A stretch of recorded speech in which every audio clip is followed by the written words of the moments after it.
A patrol of about 30 soldiers entered Maliv's village on foot at about 6 a.m. March 14, recalled Maliv, 45.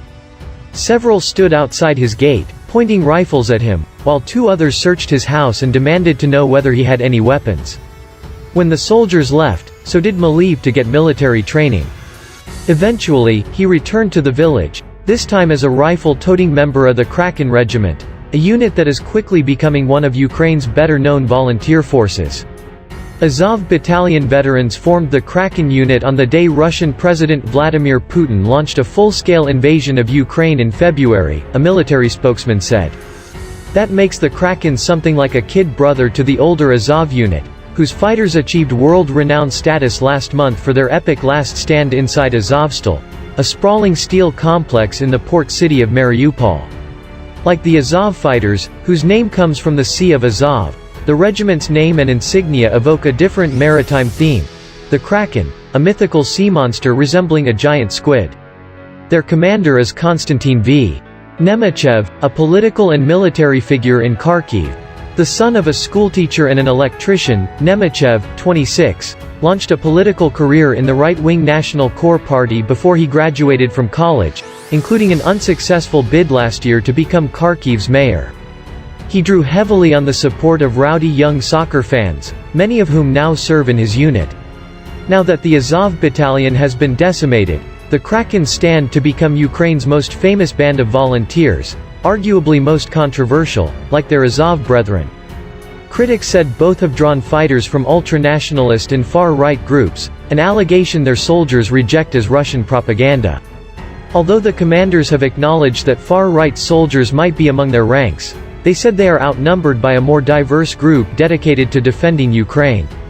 The Kraken unit operates somewhat in a gray zone, a force that answers to the defense ministry but is not part of Ukraine's armed forces. Soldiers in Ruska-Lozova say the unit has about 1,800 soldiers.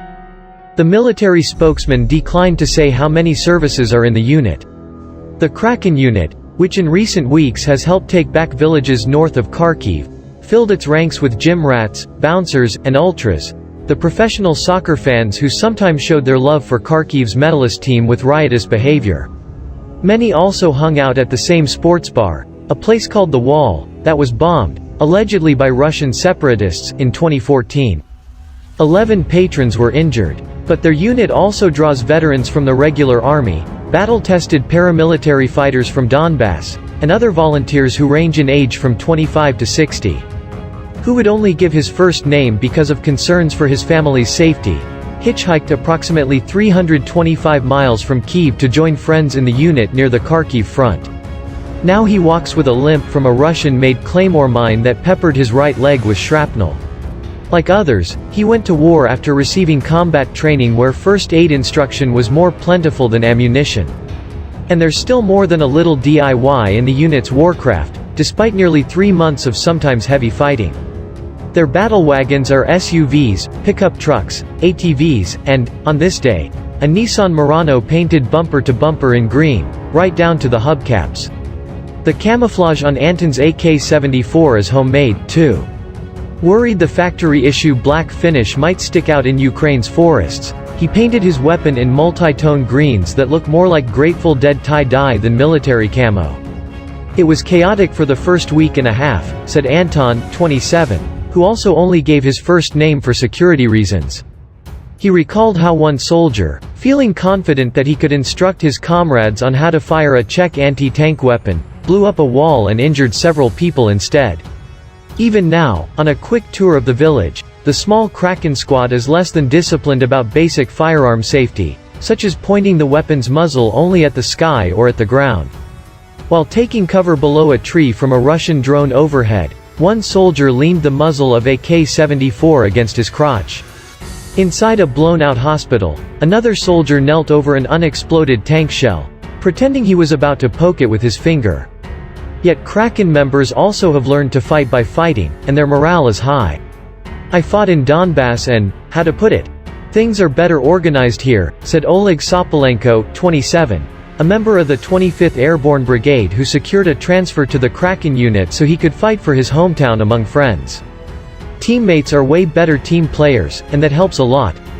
All Ukraine needs, Anton said, is for the world to supply the weaponry to push Russian forces back across the border, and soldiers like him will supply the spirit. We're fighting an empire, not some villages in our country, Anton said. The Krakens have also been accused of mistreating Russian POWs, a potential war crime. Last month, Moscow put Nemechev on a wanted list, alleging that he was responsible for an attempt on the life of 8 Russian soldiers, according to a report in TASS, the Russian news agency.